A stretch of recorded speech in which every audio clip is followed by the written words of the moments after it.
आमिश bathroom के दरवाजे की तरफ भागा, मगर वो माँ बेटी उसके पीछे ही थी। बहुत ज़्यादा डरावनी आवाज़ें निकालकर ये कह रही थी, तुम चाहते तो बचा सकते थे। साथ ही उन्होंने भयानक आवाज़ में रोना शुरू कर दिया। आमिश दरवाज़ा खोलने की कोशिश कर रहा था, लेकिन बाथरूम का बाहर जाने का जो रास्ता था, मेन डोर, वो लॉक हो चुका था। आमिश दरवाजे को बार बार खटखटा रहा था, लॉक को खोलने की कोशिश कर रहा था, लेकिन लॉक टूटकर उसके हाथ में आ गया। आमिश चिल्ला रहा था, मुझे छोड़ दो, मुझे बाहर जाने दो, कोई है, मुझे बचा लो। वो शोर मचा रहा था, लेकिन उसकी रुदाद सुनने वाला कोई भी नहीं था। वो माँ बेटी उसके बिल्कुल करीब आ गई। तभी आमिश को अपने कानों के पास उनके रोने की भयानक आवाज़ें सुनाई देने लगी। वो रो रो कर ये कह रही थी, तुम चाहते तो बचा सकते थे। आमिश ने उनसे कहा, प्लीज़ मुझे माफ़ कर दो, मैंने जानबूझकर नहीं किया।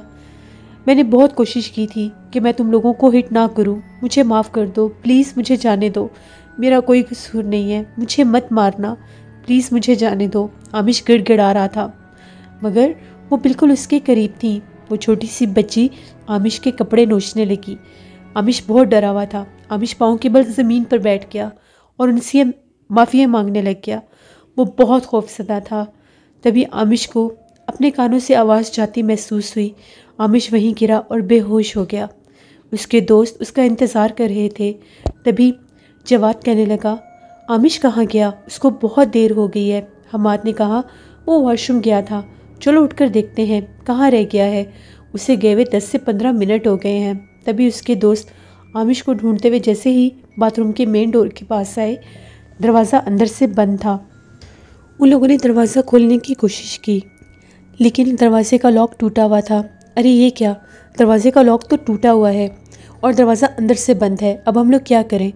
उन लोगों ने बड़ी मुश्किल के साथ उस दरवाजे को धकेल कर खोला। जैसे ही दरवाज़ा खोला तो अंदर का मंजर देखकर वो लोग टहल के रह गए। आमिश वहाँ पर बेहोश पड़ा था दीवार के साथ, और उसके हाथ में वो टूटा हुआ लॉक था। आमिश, आमिश तुम ठीक तो हो ना? तभी वो लोग आमिश को उठाकर बाहर लेकर आए। आमिश को वहाँ पर एक चारपाई पर लेटाया। उसके चेहरे के ऊपर पानी के छींटे मारने लग गए। तभी आमिश को अपनी सांसें चलती महसूस हुई। उसने थोड़ी सी मध्यम सी आंखें खोली। मैं कहाँ पर हूँ, मैं कहाँ पर हूँ? उसके दोस्तों ने कहा, तुम इधर हमारे साथ हो, तुम बाथरूम में बेहोश पड़े थे, चलो तुम्हें जल्दी से हॉस्पिटल लेकर चलते हैं। नहीं नहीं, मैं ठीक हूँ, मुझे पानी पिलाओ। तभी एक दोस्त ने उसको जल्दी से पानी पिलाया। नहीं यार, तुम ठीक नहीं हो, चलो हम तुम्हें हॉस्पिटल लेकर चलते हैं। बाथरूम का दरवाज़ा कैसे बंद हो गया था? मुझे नहीं पता, मैं ठीक हूँ, अब मुझे कुछ नहीं पता। वो होश में आने की कोशिश कर रहा था। मुझे बिठाओ, मैं बैठना चाहता हूँ। तभी उसके दोस्तों ने उसको सहारा देकर बिठाया।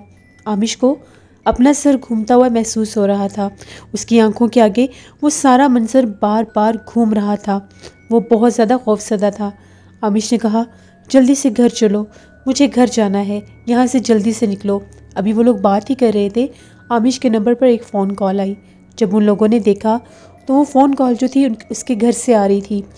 जैसे ही उन लोगों ने फ़ोन अटेंड किया, आमिश की सास ने कहा, आमिश बेटा जल्दी से घर आओ, शाइस्ता की तबीयत बहुत ज़्यादा ख़राब है, उसे अभी इसी टाइम हॉस्पिटल लेकर जाना होगा। रात 2:30 बजे का टाइम था। आमिश ने जैसे ये बात सुनी, आमिश में तो एकदम जैसे जान आ गई। जी जी, मैं अभी आ रहा हूँ, जल्दी चलो, यहाँ से जल्दी निकलो, हमें अभी जाना होगा। आमिश ड्राइविंग सीट की तरफ भागा। उसके दोस्तों ने कहा, नहीं यार, तुम्हारी हालत ठीक नहीं है, मैं गाड़ी चला लेता हूँ। तभी आमिश का बिहेवियर देखकर वो लोग चौंक उठे। आमिश ने ताहिर को बाजू से पकड़कर कहा, पीछे हटो और मुझे गाड़ी ड्राइव करने दो। तभी आमिश ने बहुत तेज़ी के साथ कार रिवर्स की। कुछ दोस्त उसके साथ गाड़ी में बैठ गए, बाकी के दोस्त दूसरी गाड़ी में थे। आमिश ने फ़ौरन से गाड़ी मेन रोड पर डाली। आमिश बेतहाशा तेज़ ड्राइविंग कर रहा था। बेशक आधी रात का टाइम था, बहुत ज़्यादा ट्रैफिक नहीं थी, लेकिन गाड़ी फिर भी वो बहुत ज़्यादा तेज़ रफ्तारी से चला रहा था, क्योंकि सड़क पर बड़े कंटेनर और ट्रक अभी भी मौजूद थे। उसके दोस्त उसको बार बार ये कह रहे थे, आमिश आराम से ड्राइविंग करो, आमिश तुम्हारी तबीयत ठीक नहीं है, देखो ध्यान से गाड़ी चलाओ। हाँ हाँ, मुझे पता है, मैं सही गाड़ी चला रहा हूँ। उसके जहन में अजीबोगरीब ख्यालात आ रहे थे। पता नहीं शाइस्ता कैसी होगी, मैं क्या करूँ, मुझे जल्द से जल्द घर पहुँचना है। वो शहर से बहुत दूर था, क्योंकि वो रेस्टोरेंट हाईवे से भी काफ़ी दूरी पर था। तभी आमिश बहुत तेज़ी से गाड़ी चला रहा था, उससे गाड़ी संभाली नहीं जा रही थी। आमिश ने गाड़ी को रोकने की बहुत कोशिश की, लेकिन गाड़ी उसके कंट्रोल से बाहर हो गई। उससे ऐसा महसूस हुआ जैसे कोई काले रंग का पर्दा उसकी आंखों के आगे आ गया हो, और गाड़ी तेज़ रफ्तार होने की वजह से वो संभाल नहीं पाया।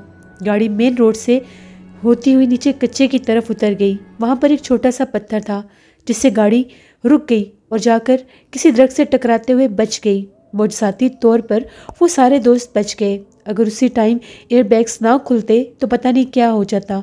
आमिश को जब एकदम से झटका लगा वो बहुत डर गया। आमिश ने फ़ौरन से ड्राइविंग मिरर में देखा तो सड़क के पास बिल्कुल वो छोटी सी बच्ची खड़ी थी और उसकी आंखें चमक रही थीं और वो बहुत ज़्यादा डरावनी अंदाज में हंस रही थी और हाथ हिला रही थी। आमिश बहुत खौफजदा हुआ। सारे दोस्त गाड़ी से बाहर निकले। गाड़ी का अगला हिस्सा बुरी तरह से डैमेज हो चुका था, उसका नुकसान हो चुका था, क्योंकि गाड़ी जितनी तेज़ रफ्तारी से उस कच्चे की तरफ उतरी थी, रास्ते में झाड़ियों से टकराते और फिर उस दरख्त से टकराई। वो तो अगर छोटा सा पत्थर ना आता तो पता नहीं कोई बहुत बड़ा एक्सीडेंट हो जाता। क्या हो गया आमिश, हम तुम्हें समझा भी रहे थे, इतनी तेज़ ड्राइविंग मत करो। आमिश ने फिर भी कोशिश की गाड़ी को दोबारा स्टार्ट करने की, लेकिन गाड़ी नहीं चल रही थी। ओहो, अब मैं कैसे पहुंचूंगा? शाइस्ता की तबीयत बहुत ख़राब है। तभी वो अपने दूसरे दोस्तों को फ़ोन करने लगा जिनकी गाड़ी उससे काफ़ी पीछे थी। बहुत ज़्यादा शोर होने की वजह से उसके दोस्तों को उसकी आवाज़ नहीं सुनाई दे रही थी। पहले तो वो लोग कॉल ही अटेंड नहीं कर रहे थे। तभी आमिश को एकदम से ख्याल आया शायान का। आमिश ने जल्दी से शायान को फ़ोन किया। शायान ने आधी रात को जब आमिश की कॉल देखी वो हड़बड़ा कर उठा। तो आमिश ने शायान से ये कहा कि जल्दी घर जाओ, मैं शहर से बाहर हूँ, शाइस्ता की तबीयत बहुत ज़्यादा ख़राब है, उसे हॉस्पिटल में लेकर जाना है। शायान ने कहा ठीक है, मैं अभी चला जाता हूँ। आमिश मुसलसल गाड़ी को स्टार्ट करने की कोशिश कर रहा था और सारे दोस्त बाकी के दोस्तों के साथ रब्ता करने में मसरूफ़ थे। काफ़ी देर हो चुकी थी। जब उनसे रब्ता हुआ तो पता चला वो इन्हें क्रॉस करके आगे निकल चुके थे। उन लोगों को हाईवे से वापस आना था, वहाँ पर कोई भी यू टर्न नहीं था। उनको वापस आते आते 3:30 पौने 4 बजे का टाइम हो गया। शायान से मुसलसल आमिश राब्ते में था। शायान शाइस्ता को हॉस्पिटल ले जाने की तैयारी कर रहा था। आमिश के जहन में अजीबोगरीब ख्यालात आ रहे थे। आखिर हम यहाँ से कैसे निकलेंगे? उनको कुछ भी समझ में नहीं आ रहा था कि हमें किस तरफ जाना है। उनके दोस्त अभी तक नहीं आए थे। अभी भी वो अपने दोस्तों का इंतज़ार कर रहे थे। जैसे उन लोगों ने दोबारा अपने दोस्तों से रब्ता किया तो उनके दोस्तों का ये कहना था कि गाड़ी चलते चलते रुक गई है, हमें कुछ भी समझ में नहीं आ रहा कि गाड़ी को एकदम से क्या हो गया है। हम लोग पूरी कोशिश कर रहे हैं गाड़ी स्टार्ट हो तो हम तुम्हारे तक पहुंच जाएं। आमिश ने कहा बहुत देर हो चुकी है, मैं कैसे पहुंचूंगा, पता नहीं क्या होगा, तुम लोग भी बहुत ज़्यादा देर कर रहे हो, देखो जल्दी से आओ। तभी उसके दोस्तों ने कहा हाँ हाँ हम लोग आ रहे हैं। आमिश परेशान यहाँ वहाँ भटक रहा था। आमिश उस गाड़ी को स्टार्ट करने की कोशिश कर रहा था। सब दोस्त गाड़ी के पास ही मौजूद थे। तभी आमिश के कानों से एक आवाज़ टकराई, जैसे उसका नाम किसी ने लेकर उसे बुलाया हो, एक सरगोशी सी। आमिश ने पीछे पलट कर देखा तो वहाँ पर कोई भी नहीं था। आमिश ने अपने दोस्तों से कहा क्या तुम लोगों ने कोई आवाज़ सुनी?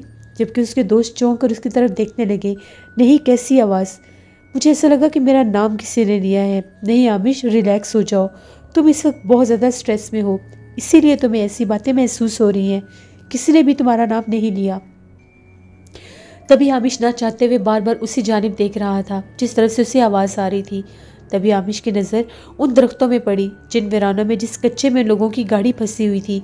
वहाँ पर आमिश ने देखा उसे चमकती हुई 4 आंखें दिखाई दी। आमिश घबरा कर उधर देखने लगा। आमिश पीछे हट रहा था और उसके दोस्त उसकी तरफ देख रहे थे। क्या हुआ आमिश? आमिश हाथ से इशारा कर रहा था, वो वहाँ सामने कुछ है। उसके दोस्तों ने जब गौर करके देखा उन्हें वहाँ पर कुछ भी दिखाई नहीं दिया। वो आंखें उसी टाइम दरख्तों की ओर में छुप गईं। आमिश ने कहा अभी यहाँ पर मुझे कुछ महसूस हो रहा था।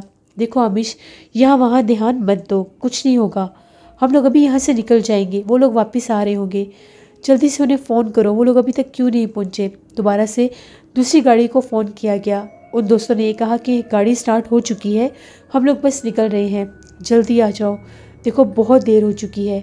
आमिश को बिल्कुल भी अंदाज़ा नहीं था कि ये सब हो जाएगा।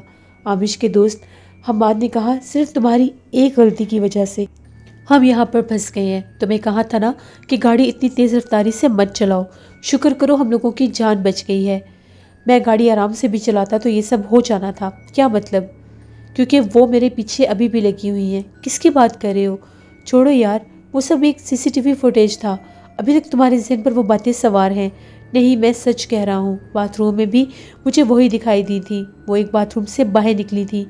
वो माँ बेटी, उनके चेहरे बहुत ज़्यादा डरावने हैं। वो कोई इंसान नहीं है, वो जिन्नात हैं, वो चुड़ैलें हैं जो मेरे पीछे लग गई हैं। मुझे नहीं लगता कि वो मुझे छोड़ेंगी। मुझे तो ऐसा लगता है कि वो मुझे जान से मार कर ही दम लेंगी। आमिश इसी इंतज़ार में था कि कब दूसरी गाड़ी आएगी और हम लोग वहाँ से निकलेंगे।